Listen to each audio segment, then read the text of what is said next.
Ötən dəfə Kia K5 Sportun dizaynından, interyerindən, təchizatından danışmışdıq. Sürməyə imkan olmadı, tranzit nömrənin vaxtı keçmişdi, yol polisi qoymadı. Bu gün rəsmi deyilir, qəşəng bir Kia K5 verib, sür nə qədər istəyirsən, gəlin getdik.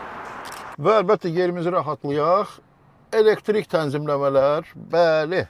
Təchizatdan artıq danışmışıq, yenə də yanınıza salmaq istəyirəm. Əvvəla telefonu naqilsiz şarja qoyduq. Müxtəlif rejimlər var, custom, Smart, ağıllıdır güya, Eco, Comfort, əlbəttə sport da sürəcək. Dərhal qızardı, gördüyünüz kimi alətlər paneli. Mən deyim ki, Comfort rejimi ola bilər ki, kimsə taksi fəaliyyəti göstərmək istəyirsə, Comfort rejimini seçsin. Qalanları mənə gəlir ki, Comfortda və əgər qənaət istəyirlərsə, Eco seçəcəklər. Mən sport istəyirəm əlbəttə. Sükanı tənzimləyək. Sükan iki istiqamətdə tənzimlənir. Və əlbəttə ki, özəlliklərdən biri, bilirsiniz ki, yeni K5-də bax, bu cihazlar paneli ilə multimedia panelinin bir yerdə olmasıdır. Və hərəkətə başlayırıq. Hərəkətə başlayaq. Biznes sedanlar ümumiyyətlə həyatın ayrılmaz bir hissəsidir. Təsəvvür edin, yaşınız 30-u keçir, artıq iş yerində uğurlar var, maaşınız artıb, statusu dəyişmişsiniz və öz statusuna uyğun avtomobil axtarırsınız. Alman premiumuna hələ pulunuz çatmır. Amma istəyirsiniz ki, həm lovğalanasınız, həm də gəncsiniz, biraz da drive istəyirsiniz. Başlayırsınız axtarmağa. Şablon variantlar da var, amma mən deyim ki, Kia K5 çox uğurlu bir seçim olacaq. O sizin üçün də, sərnişinlər üçün də rahatlıq təmin edəcək, elə drive təşkil edəcək ki, necə deyərlər, qurdunu öldürəcəksiniz. Dinamikaya baxmaq istəyirəm. 240 at güclü turbo mühərrik və 353 Nm hasil edir fırlanma anı. Saatda 100 sürətini 7.3 saniyə toplamalıdır. Maksimal sürət 200 km-dir. Fürsət axtarıram ki, sürətlənməni yoxlayım. Getdik.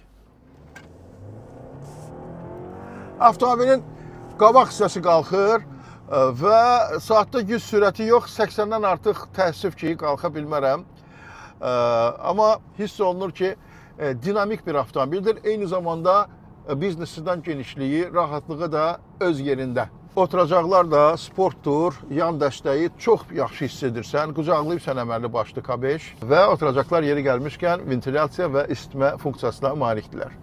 Əslində biznes sedanı sürücü də idarə edə bilər. O zaman avtomobil sahibi arxa oturacaqda oturacaq. Yeri gəlmişkən Kia K5 Sport bir qədər uzundur standart K5-dən. Yəni ki, daha genişdir. Avtomobilin audio sistemi mükəmməldir. JBL-dən 6 səs gücləndirici dinamik var və sanki konsert salondasan. Bu dəqiqə baxarıq ona.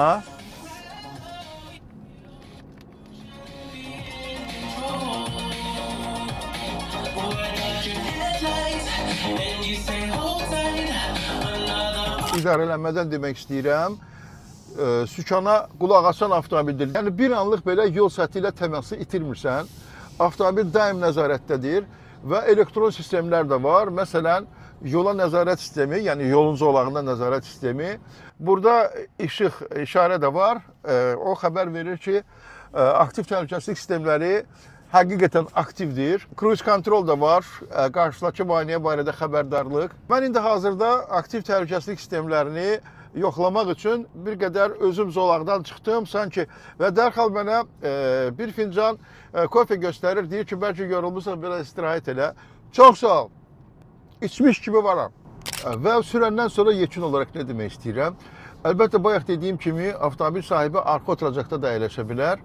Amma mənə elə gəlir ki, bu model məhz elə sürücülük həzzi yaşatmaq üçündür. Əlbəttə, seçimdən asılıdır, zövqdən asılıdır. Camry də seçə bilərsiniz, Sonata da seçə bilərsiniz. Amma Kia K5 Sport kimi aqressiv görünüş və 240 atın sizə verdiyi o drive həzzi mənə elə gəlir ki, sizə məcbur eləyəcək ki, məhz bu avtomobili seçəsiniz. Əlbəttə, əsas məsələ qiymətdir. Bu model, yəni sadə variantda 46.900-dən başlayır qiyməti. Mən hazırda fullunu idarə edirəm.